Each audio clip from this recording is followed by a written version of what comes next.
Hello and welcome to a special bonus episode of Still Watching the Skies, previewing the 2025 Milwaukee Film Festival. I'm Robert Reineke, and I'll be flying solo this episode.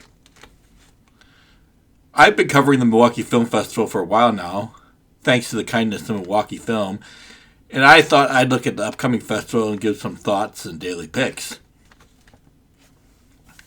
The big picture is that the Milwaukee Film Festival will be showing a tremendous variety of films. Honestly, more films than you could physically see despite your best efforts.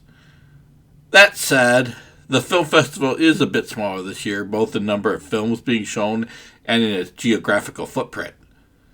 This year is pared down to two theaters, the Oriental and the Downer, both operated by Milwaukee Film, and close enough that you can probably not have to worry about commute between theaters when picking movies to see. Both theaters are still longtime neighborhood theaters, which gives the festival an identity. So while the festival may not be as big as it was in pre-COVID times, for obvious reasons, there's no need to fret. The Milwaukee Film Festival is a good, general, overall film festival. There's not like a specialty niche it's trying to hit. It's just kind of something for everybody at affordable prices. So, with that out of the way, let's look at the festival day by day. And the first day of the festival is Thursday, April 24th, 2025. It's an extremely easy day to pick as there's only one film playing. The documentary Sally about pioneering astronaut Sally Ride. My understanding is that the documentary focused largely on her personal life and how we know of it, as the spotlight of her fame also kept her in the closet for decades. So I'm expecting a film that is going to be something of a hot button politically given the current state of the country. In general, Milwaukee Film has shied away from films that wouldn't necessarily enforce the "it's a party" vibe of opening night, ever since Blue Valentine opened the festival and was more in the face than many audience members were prepared for. I don't expect Sally to be particularly controversial, but it's going to be something of substance on opening night. And that's going to be immediately followed by a block party outside the festival that will ought to put the opening night crowd into a good mood. And that good feeling should carry through to the next day of the festival, Friday, April 25th. Frankly, it's a day packed with promising films all day. I see two films prior to the festival, Murnau's Nosferatu being the other, and I think Secret Mall Apartment is a strong kickoff to the first weekend.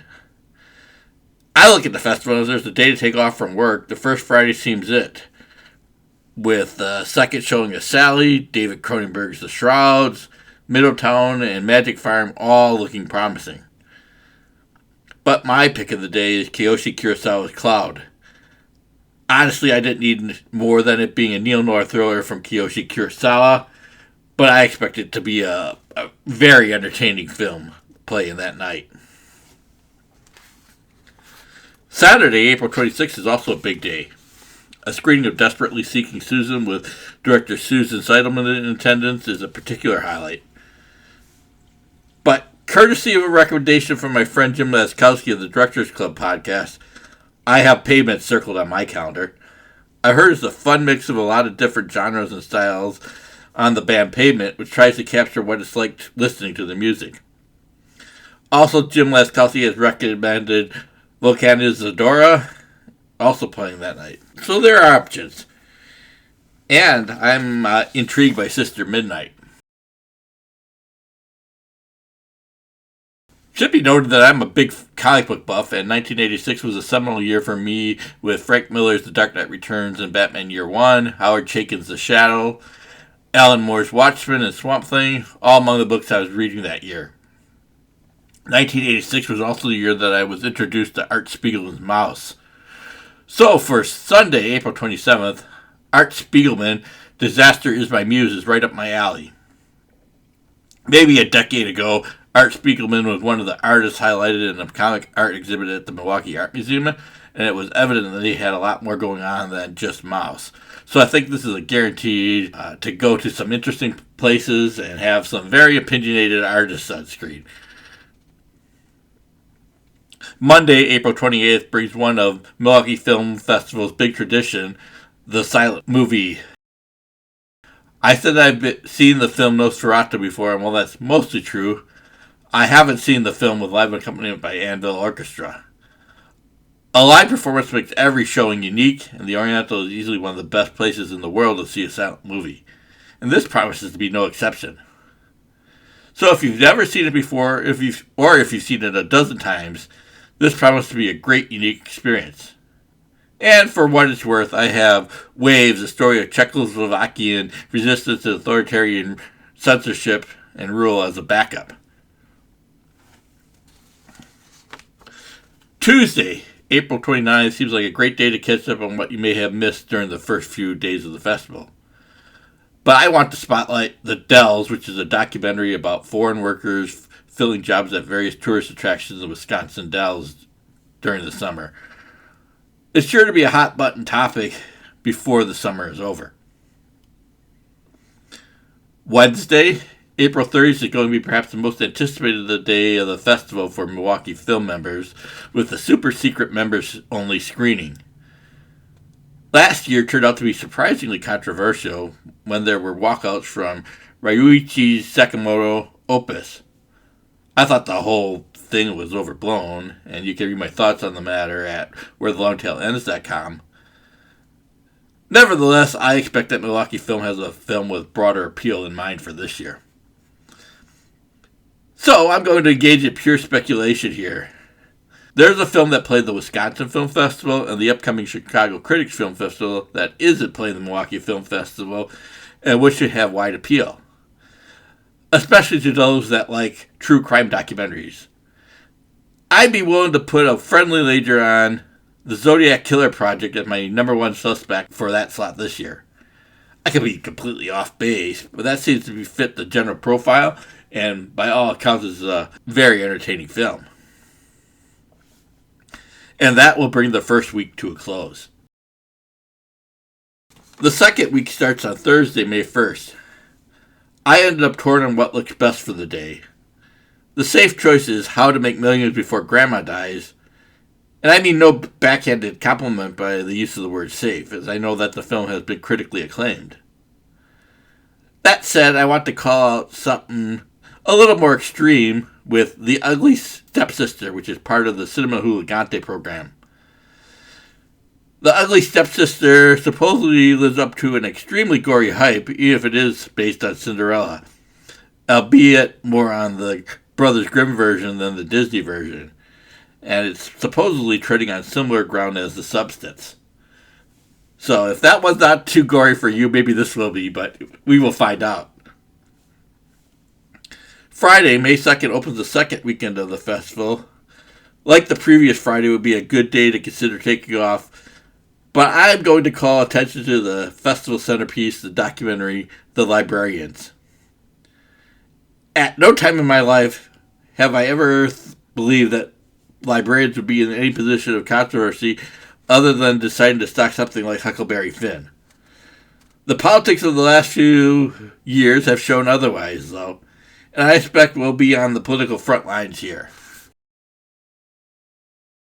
The last weekend of the festival also calls attention to the midnight movie Big Swings. It's the last chance to catch David Cronenberg's The Shrouds, and given his revered status as a horror director and the widespread acclaim The Shrouds has been getting, this seems like something not to miss with a no doubt big crowd. That said, my advice is not to expect Evil Dead style fun and games, but something chillier and more thoughtful. The weekend closes out on Sunday, May 4th. I expect many of you listening will already have some thoughts on what you want to catch, but I'm going to be aiming for Wooly, about a couple that tries their hand at sheep farming. My grandparents owned dairy farms, and I did some work there. My career went in a completely different direction for a reason, and I suspect that we'll see both the hardships, humor, and satisfaction of farming on screen. So that'll open up the final week of the festival, and we're in the Strom Such here, so I'm going to combine Monday, May 5th and Tuesday, May 6th, and suggest it's a good time to catch up one of the shorts programs before the festival is over. The always popular Milwaukee show is on Monday, featuring short films by local talents, And the Milwaukee Show 2, featuring a whole different selection of local short films, is on Tuesday. Also, the Shorts Date Night program is on Tuesday and is reliably popular and fun. That brings us to Wednesday, May 7th. 40 Acres, starring the formidable Daniel Deadweiler, caught my attention. A post-apocalyptic action thriller starring a rising actress? Sign me right up.